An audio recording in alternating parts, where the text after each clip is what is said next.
তাবৈয়েকৰ সাধু। দুইজন বৰ মৰমৰ সখী আছিল। এজন মৰিবৰ সময়ত তেওঁৰ পুতেকক সখীয়েকৰ হাতত গতাই দি ক'লে, সখী, মোৰ ল'ৰাটো তোমাক গতালো। তুমি তাক বুদ্ধি ভৰসা দি চলাই মেলি মানুহ কৰিবা। পুতেক কচি ক'লে, মোৰ সখীৰ হাতত তোক গতালো। সখীয়ে তোক যিহকে কয় তাকে কৰিবি, যেনেকৈ চলাই তেনেকৈ চলিবি। কোনো কথাতো সখীৰ বাইকৰ চুলি এডালৰ সমানো আঁতৰ নহবি। কোনো কাম কৰিবলগীয়া হলে সখীৰ কাণ চোৱাইহে কৰিবি। বাপেক ঢুকালো।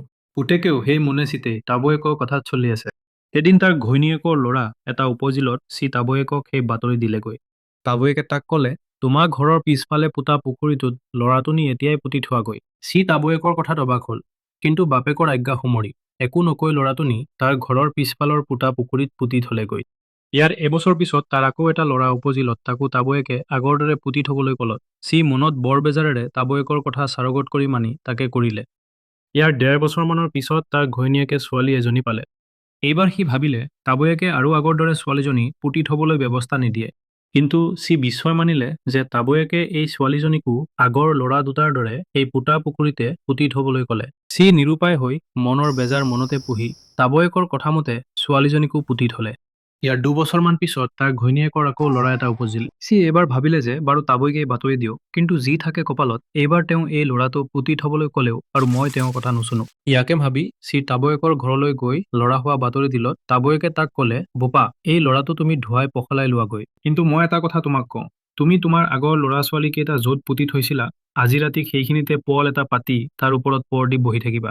তাবৈয়েকৰ কথামতেই সি ঘৰলৈ গৈ ল'ৰাটো ধুৱাই পখলাই ল'লে আৰু ৰাতি সেইদৰে পোতা পুখুৰীৰ মাজত পল এটা পাতি পৰ দি থাকিল। ৰাতি দুপৰ হৈছে, এনেতে বৰটো লৰাই গাঁতৰ ভিতৰৰ পৰা মাত লগালে, ভাইটি ঐ, মই থাকিবলৈ নাপালো। কোৱাহেঁতেন তাক থিয়ে থিয়ে শুলত দিয়ালোহেঁতেন। কটা ভাল চাৰিল। মাজুটো লৰাই মাত লগালে, ককাইটি ঐ, মই থাকিবলৈ পোৱা হলে তাৰ ডিঙিত চিপজৰি লগালোহেঁতেন। তাৰ তাবৈয়েকে আমাৰ মহ খালে। ইয়াৰ পিছত ছোৱালীজনীয়ে মাত লগালে, ককাইটিহঁত, যদি মই কেনেবাকৈ থাকিবলৈ পালোহেঁতেন তেন্তে তাক কেঁকুৰাই খোলা দি খুলি খুলি খালোহেঁতেন। কি কম ককাইটিহঁত, মনৰ কথা মনতে ৰৈ গ'ল। এইবোৰ কথা বাৰ্তা শুনি মানুহটোৱে তেতিয়া ভালকৈ বুজিলে যে তাৰ তাবৈয়েকেও তাৰ কি উপকাৰ কৰিলে। তেতিয়া তাবৈয়েকৰ ওপৰত তাৰ আৰু তাত বিশ্বাস হ'ল। ইয়াৰ কিছুদিনৰ পিছত তাৰ ধান বেচিবৰ হলত সি তাবৈয়েকক সুধিলে, তাবৈ, মোৰ ধানগাল বেচিব খুজিছো। তাবৈয়েকে তাক সুধিলে, ধানৰ দৰ কি হৈছে? সি উত্তৰ দিলে, টকাত ১২ পুৰা। তাবৈয়েকে ক'লে, এতিয়া বেচিব নেলাগে।